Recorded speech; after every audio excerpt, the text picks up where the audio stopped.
What's going on, fam? We live and direct, late night at the Bully House, man. We got some pups in the building, man. I was letting the mom get out and run around for a minute, making sure everybody was good.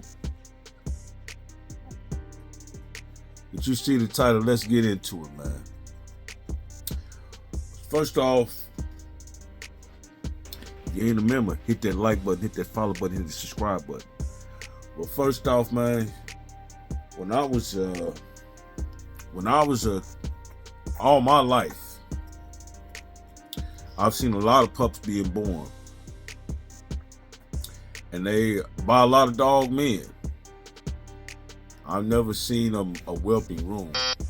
I had never been to a dog show as a participant or as a guest or as a viewer in my life. Never met anybody that had been to a dog show as a participant, as a viewer, or as a guest in my life. If we wanted to make the dog look better or more healthy, we gave them raw eggs. All the dogs I knew had their puppies under the porch. I have known a lot of dog people that were very into dogs. I never knew any of them to have a veterinarian, let alone two of them. I never knew about anything called a dog supplement. I have never heard of a dog having a C-section. Old Roy was always good enough. As long as the dog was eating,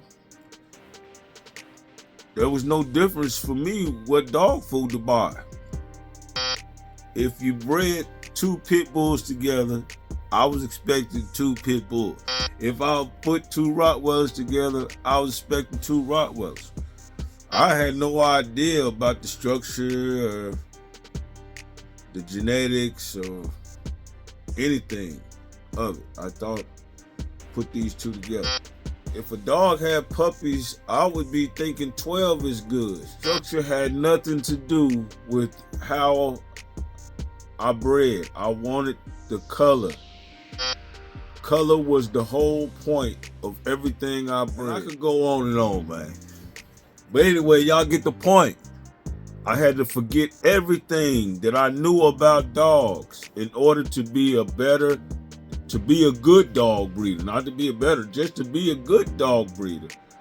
I had to forget everything I knew about dogs and everything that I came up with throughout my life as what's good and what's bad. I had to forget a good amount of it. I can't say everything, but a whole lot of it in order to do this the right way.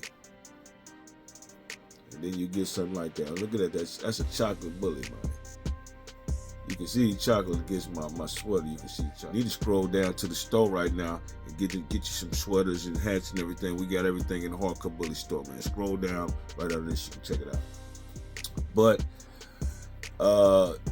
in learning what I've learned by breeding the bullies, we've learned all of the things and that will keep it right. And in doing that, you learn a lot of the stuff that we did as kids, not just as kids, as young adults, was wrong.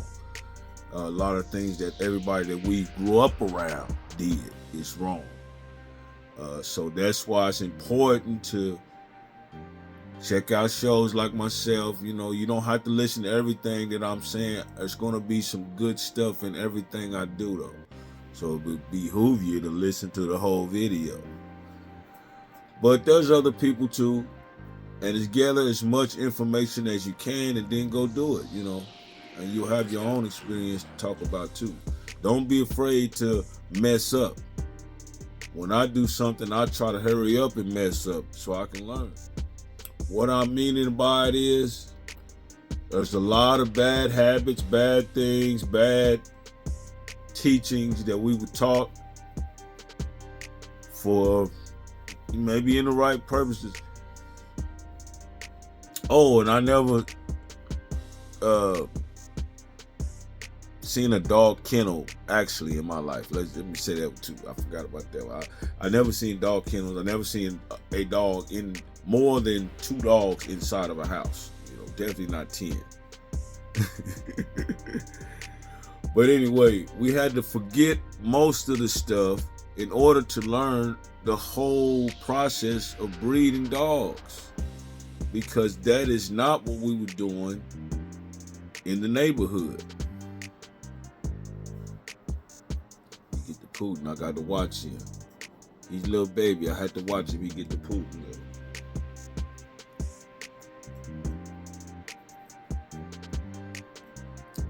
So in order to be a good breeder, I had to learn the good things about nutrition as much as I could. I had to learn better ways to house my bullies. I had to learn better ways to take care of the pups, better ways to take care of the moms, better ways for the pups to be born, better ways to advertise the pups. All of these things, better way to do the paperwork. I'd never seen a person with 2 dogs with paperwork. So we had to learn how to do puppy registration and paperwork and all of that. All of this is a thing. So now once you got as many as I got, it's not just a puppy registration problem, it's keeping track of all of the different registrations for all the different dogs and making sure you turn in everything. I have so many puppies, I don't have to turn in the paperwork for the ones that I'm keeping right off. So that's a whole nother process, is for me to keep up to date of registering everybody that I need to register. So there's a whole nother world when it comes into breeding dogs that you don't know just by being a dog person, man. I hate to tell you, man, but come on off the bench for the big win. Get you some hard cut.